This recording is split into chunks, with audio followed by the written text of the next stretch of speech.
Hello, welcome everyone. Hi there, I'm Naomi and I'm here with Elsie and Yasmin for this interactive Teaching English live session. I am now going to go live on Instagram as well, and then we'll be live. Wonderful. We're now going live on Facebook, YouTube and Instagram.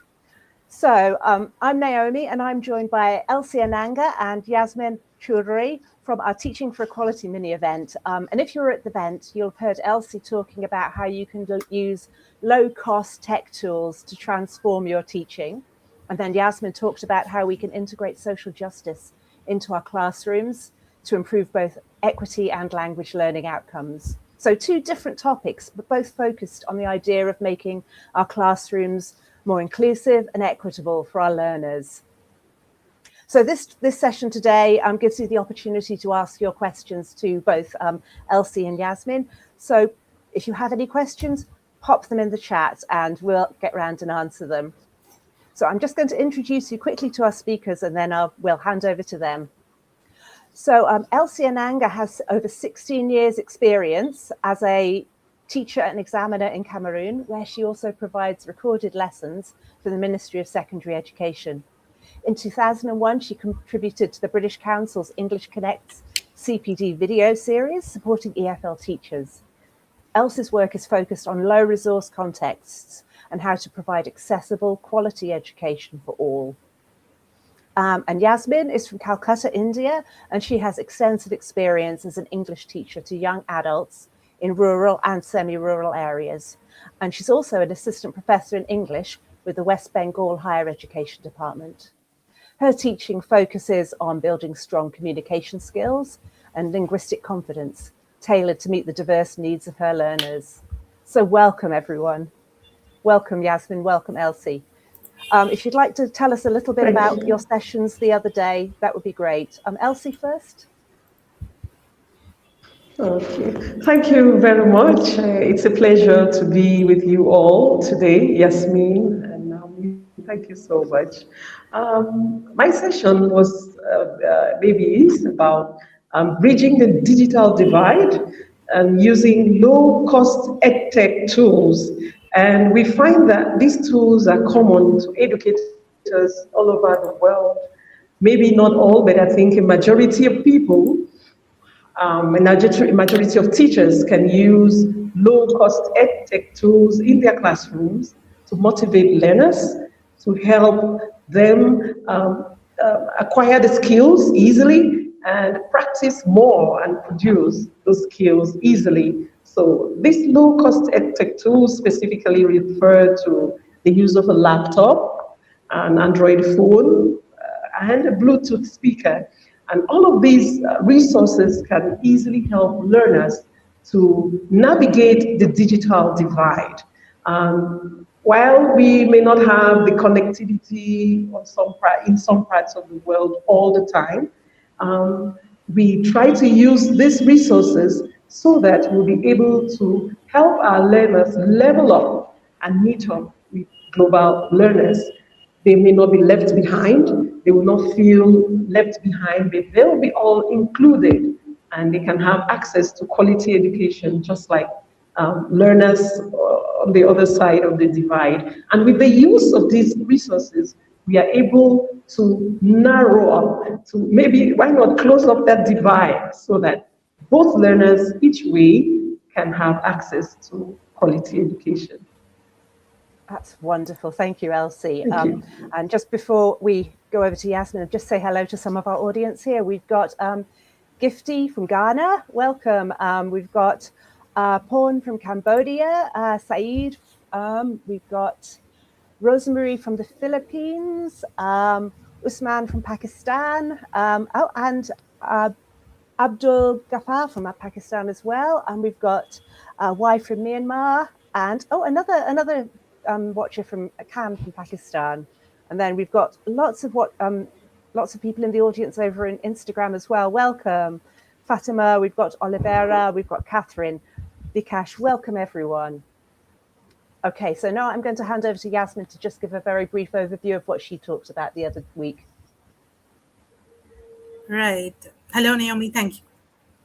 Naomi, thank you so much for the introduction. Hello, Elsie. Thank you so much. I'm very glad to be here with all the three of you and connected to teachers from all over the world. I am grateful for this opportunity to be here with all of you today.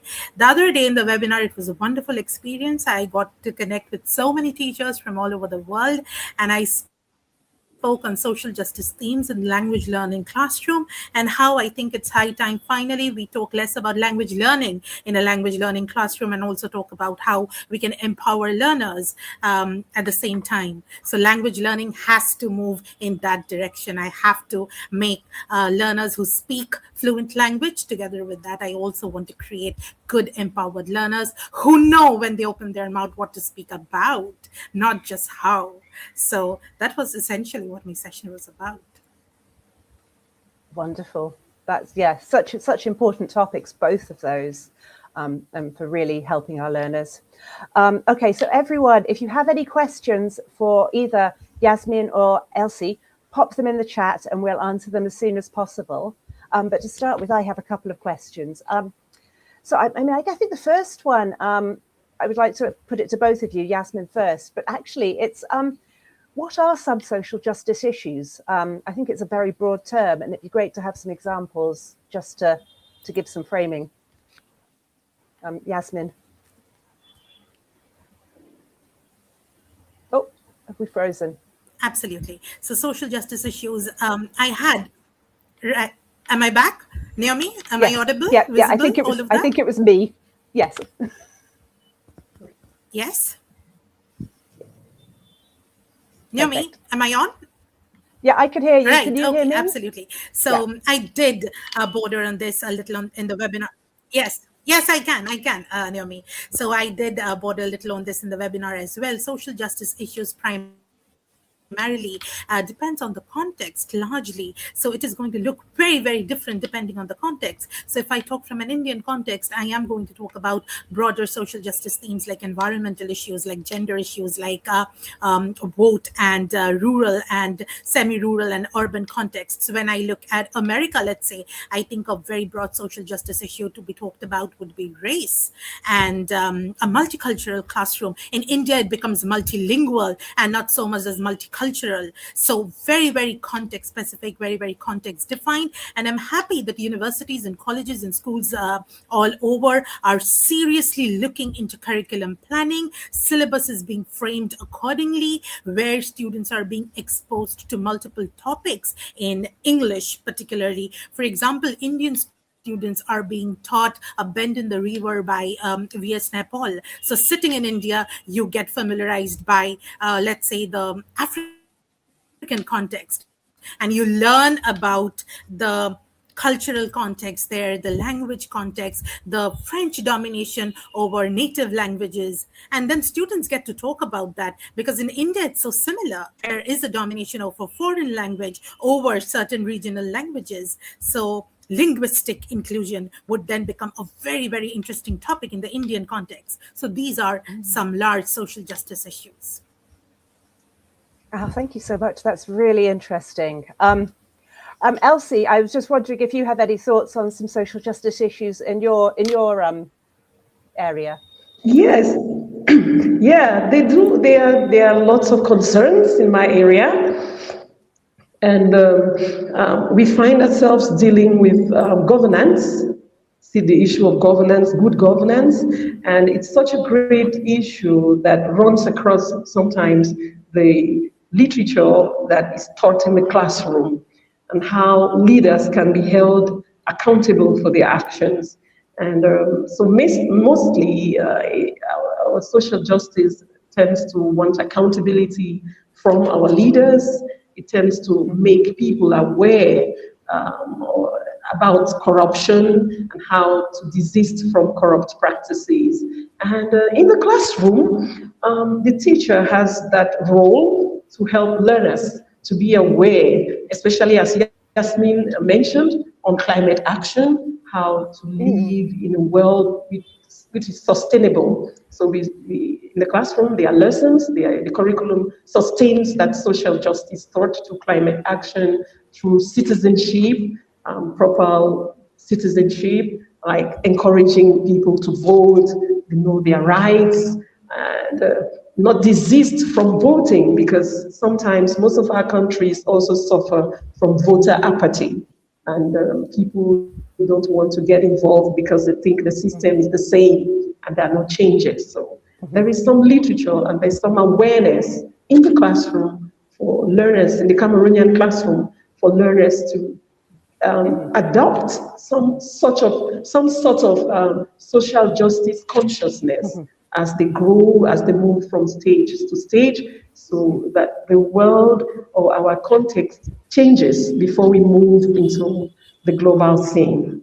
We are involved in that too in my context. Thank you so much. I think one of the interesting things I found from your webinar, Yasmin, was that you said it was not just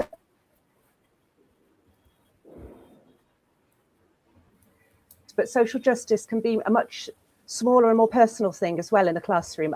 I just wondered if you could just mention a little bit about that, some of the more smaller issues that might be an easier starting point for some teachers.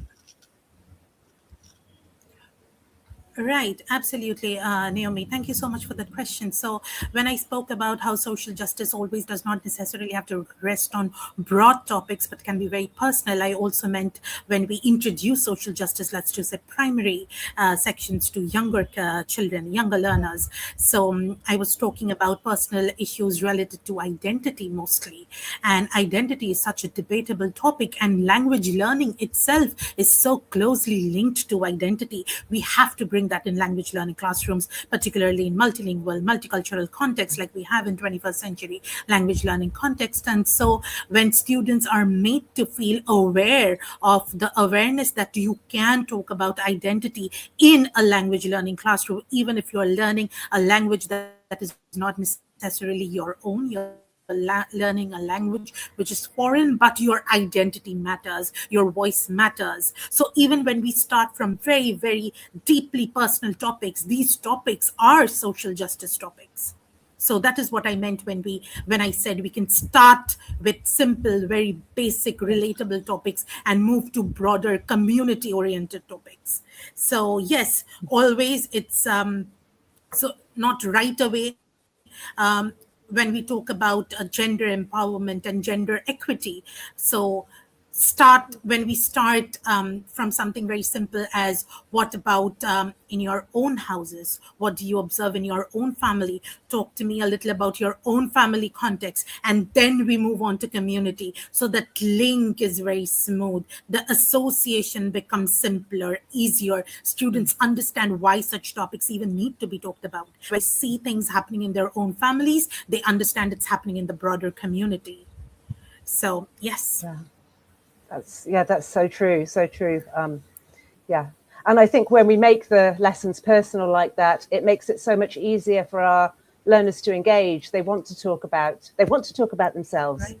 Everyone loves to talk about themselves. Absolutely. So it's the trigger works.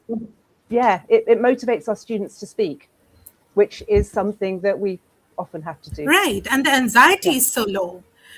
Yeah. Right. I've seen this. The anxiety is low. You're not having to generate ideas. You've seen this happen in your own houses and families. So you're talking from personal experience. So the trigger for speaking is already there. So really works. Wonderful. Okay, now I see we have a comment here from Gifty, but just anyone, if you would like to ask questions for Yasmin and Elsie, please pop them in the chat. But we've got a comment from Gifty here. It's quite a long one. I'm going to pop it on the screen, but it's a bit long to read. But just it is mentioning how technology promotes equality in teaching by making learning materials accessible to more students. And things like recorded lessons, videos, and online platforms allow students to continue learning even if they can't attend regular classes, which helps learners in remote areas or those with limited access benefit from the same educational opportunities as others. So Elsie, I'd love it if you could talk a little bit about what some of those simple tools that can make learning accessible to learners in these remote areas from your experience. Yes, we'll find out that with the advent of COVID in 2020, many people sought to these various digital forms digital platforms in order to get instruction of any sort of meetings. People had to communicate one way or the other. And those of us in our context, we are not left out. And that same year, we had a series of lessons uploaded to YouTube. It was something new. We had never seen that before. So teachers come together, they record lessons, and then these lessons are uploaded onto YouTube for learners, wherever they find themselves, just to get internet or connectivity time, so that they will be able to stay and then stream, stay connected. And during that period where everybody was in the lockdown, they had to continue with their studies. And so I think that this is really relevant even till today, because we have people, we have context where connectivity is an issue. And so if these materials, these lesson plans, or these full drawn up lessons are already uploaded or somewhere downloadable on the Teaching English website for some teacher in a remote area, it makes teaching, makes learning easy. It's an excellent way to continue the learning process. Imagine if a teacher is somewhere, he doesn't have textbooks, he doesn't have the right resources, he's maybe locked in some area, difficult with connectivity issues. He can just, when he gets the time, upload as many lessons as he can onto a USB flash drive, onto his phone SD card, and then replicate, use them later.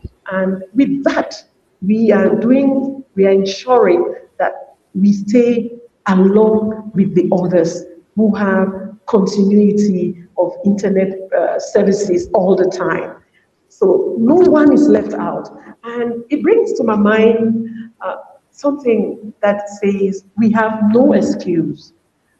There's no excuse we can give these days and say, okay, it's because of my background, it's because of where I come from. That's why I cannot have access. I cannot do anything. So there's no more excuse. Once we have the little time, the little effort we place in, a little effort, we can be able to show our learners, maybe not all, the partial globe, and then we lean on that to develop the full picture. No learner deserves to be left behind. So with the use of uploaded lessons, teaching tips, teaching techniques that are on online platforms, which are downloadable and which can be used later on, I think that learners have this access to this inclusive form of education we are trying to encourage and trying to bring forth. No learner should be left behind. Everyone has a right, has the opportunity to get some sort of global education rather than staying glued, closed up in a circle. We should move out. We should look for new methods to be able to engage our learners. Yeah, wonderful. Thank you so much for sharing that. It shows how something quite small like a flash drive, a phone, can make such a huge difference. Okay, so let's have a quick look. Any questions there from the audience? Has anyone got a question? Otherwise, I have some more. I have loads of questions for you guys. I have one actually that I think probably for both of you. Yasmin first, but I think when with some of these social equity issues, I think they can be a little sensitive, obviously. And have you got any tips for dealing with situations where learners quite strongly disagree with each other? Sort of de-escalating, I guess.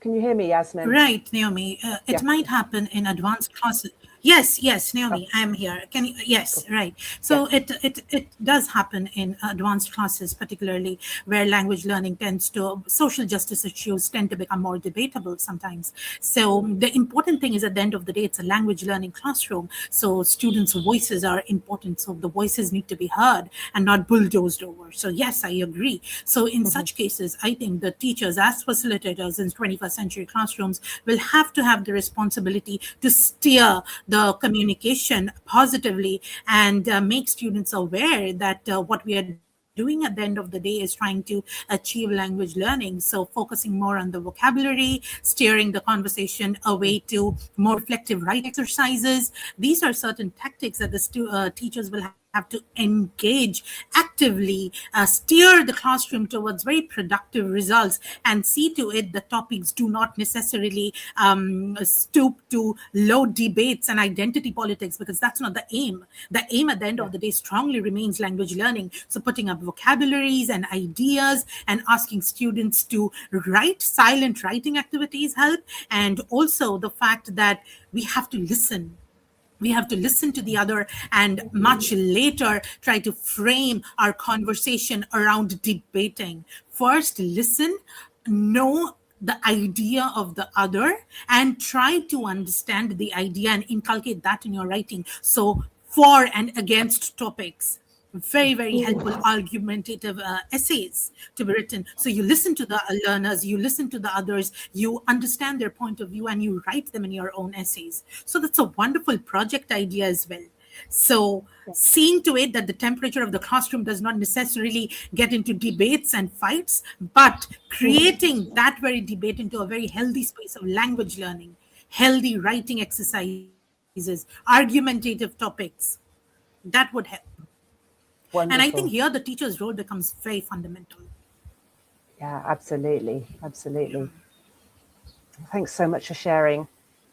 Okay, and we've had now a question from Gifty, jumping back to the topic of technology. So going back and forth between technology and social equity. So Elsie, how can we bridge the gap in access to technology between well-endowed schools and deprived schools that lack even the most basic amenities? That's quite a challenging question. If you need a moment to think, let me know. But if you have an answer now, that would be lovely. Yeah, I think that for me, I think the part played should rely on the teacher. The teachers have the know-how. The teachers have to seek some way of getting motivation and getting training to be able to move out. Even if you are in an area where you don't have the resources, but you've got the training, you've been exposed, you move on, you can get training, you can seek help, and that is what will make the difference. Even if you are in a resource-constrained area, for me, I think it's the teacher. We've got to the point where teachers have to make the first step. Wherever you find yourself, wherever you are, even if you are in a deprived school, there are no basic amenities, you as the teacher, you make the first step. It begins with you, because in the game or in the film or in the movie, so you are the one to move forward and say, okay, despite the fact that I come from this area, I lack, excuse me, I lack these amenities, I will make the difference. I will just make a little effort. I will do the best I can to help my learners level up. So we have schools that have all the amenities. They have the digital labs, they have the computer science equipment and all of that teachers can use. But for the teachers who come from these areas where they don't have these amenities, it is time for them to just take a little step forward. Forget about the inconveniences around them and step out and level up and get training. And how do we do that? It's being in a community of practice. When you are in a community of practice, when you are connected with others, when you seek help, when you get training, that is what helps you to move, to thrive, in spite of the circumstance in which you find yourself. Every one of us on the globe, we cannot have it all. Even those in the resource endowed areas have their own difficulties and challenges. So it is left for the educator to make the first step, getting that consciousness, that awareness that I need to make a difference. I need to help my learners no matter where they come from. Maybe not through technology generally. We've had students with excellent results coming from very deprived areas. And it may surprise you, the best teachers winning awards these days are from deprived areas. And those are teachers taking the extra step. And so we too must not lag behind.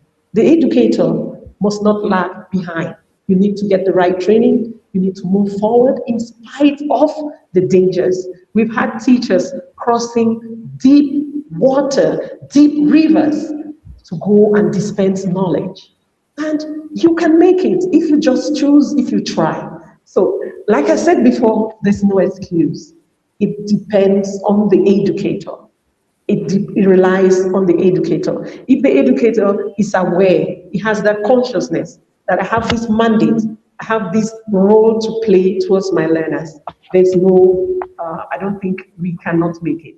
The divide can still move. So the teacher needs training, the teacher needs courses, he needs to collaborate with others, around, get the right sort of training and exposure, and then you can take it back in any form to your area where you come from. So it depends on the teacher. If the teacher decides, if the teacher wants to level up, to bridge that divide, he will get the resources and adapt them. These days we can have resources to adapt in context. So you can adapt resources, you can look for ways, inspiring methods from other teachers, and then bring them back to where you are to make your lessons up to date. We don't necessarily need technology in everything. We have been moving before. We have been helping our learners before, and we can still do it and do it better. So I think technology is there to help, is to help us move forward, but the teacher, even with all those resources, may not still be able to deliver the goods if he's not in the right frame of mind, if he doesn't see any opportunity in that area. So the teacher needs to level up, build up, and then he'll be able to transmit knowledge. Oh, wow. What inspiring words there, Elsie. I think our audience there are really, really finding the inspiration in that as well. We've got like rounds of applause from Lakshmi and Asma and Ike's saying, what an inspiring discussion. So that's lovely. Right. Now, I think we're coming close to the end. So, oh, sorry, Yasmin. No, absolutely. That was beautiful, Elsie. And I would also like to talk about collaboration. Yes, so that is something that really works. So the same, very, very similar problems faced in third world countries, particularly where there's this big bridge between well-endowed private institutions and government-funded schools. And the technology is definitely very, very it's an issue, definitely. Access to it is an issue. So what works here are memorandums of understanding where we can send students to the private institutions and teachers, valuable teachers, the resources. So they go to these private institutions to share their knowledge. And in return, our students can go to these well-endowed, good institutions with good technology. So memorandums of understanding heavily when teachers take the initiative, like Elsie mentioned repeatedly, the initiative from the teachers to create these collaborative networks with institutions who have good access to technology, in return where teachers can exchange their knowledge. This works and it's appreciated in an ecosystem where this is an accepted fact that some institutions are poorly funded while others are not. So it's no longer a secret, it's visible to all. And so with that understanding, when we start collaborative networks amongst teachers and students, student exchanges, teacher exchanges, and particularly in respect to technology, this really works in language education. Because a lot of government colleges do not have language labs. So students do go to private institutions where there are language labs. Yes. And the teachers head these sessions from the government institutions. Yeah. Yeah, well said. Yeah, I mean, collaboration is absolutely key as well. I think that's what everyone here is hopefully doing. We're all here to learn from each other. We're all here to inspire each other and develop our skills. I think as we've got a couple of lovely comments here from our audience. From YouTube, well said, Elsie, a teacher in a deprived area needs to be more proactive in their learning in order to bring the students up to speed. That's from, I think, Dora Isaac. And then, Gifty as well, saying, she said, motivation can make the difference. When teachers are highly motivated, they're more likely to give their best despite the challenges they face. It's the same with our students, isn't it? Motivation is key for them, but it's also key for us. Yeah. Yeah. And I can just say something. Okay. All right. I just wanted to say that there is something really important in the power of collaboration. If we just collaborate, if we can just lean on others, not necessarily maybe trying to show, maybe trying to climb on us, no, but collaborating, helping each other, because we learn every day. We learn every day. So when we collaborate, there are some teachers who do not attend webinars, they do not have any interest. And how do you expect? What do you expect?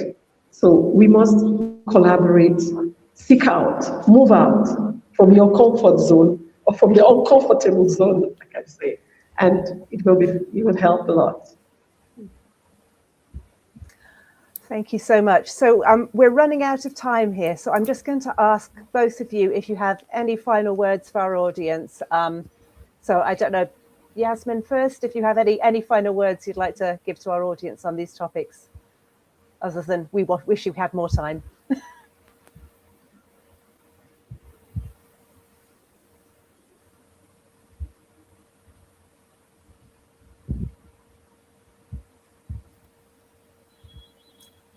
Got a little delay here. Yasmin, can you hear me? Oh. Okay, Elsie, do you have any final words? Yes, thank you so much. Yes, okay. All right, go ahead, Yasmin.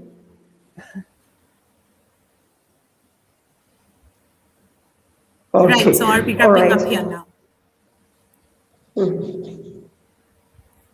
Yes, there's a bit of delay. I cannot follow. Okay, so Yasmin, any final words? I think, no, Elsie, Yasmin, I think is having a delay. Okay, what I would like to say, I hope I can hear, everyone can hear me, is that we need to move out. We need to to seek. We don't need to be satisfied with our results. We need to make an effort. The teacher, the educator is at the center of the learning process. Even though we try to move away from having a teacher-centered learning, but the teacher, he shows the way, he leads, he points at the direction at which the learners have to go, and which maybe colleagues too have to go. So when you're motivated and when you seek out, you will help your learners a lot. Let's not stay and continue giving excuses. There's no excuse anymore. We need to move out. We need to make ourselves heard and help our learners. Oh, beautiful. Thank you so much. I wish we had more time because you both have so many wonderful ideas we could share, but right. I'm afraid we're out of time. So I'm just going to thank you both for such a wonderful and inspiring session. I think everyone here is going to go home and feel very inspired. Well, they probably are at home because it's a Saturday, but so thank you both so much. And I'm going to say thank you all to our audience as well for your lovely comments. So many kind comments today. So thank you and goodbye. And we'll hopefully see you all we're going to have some webinars next Friday as well. So hopefully see you all there. And take care and goodbye, everyone. Goodbye.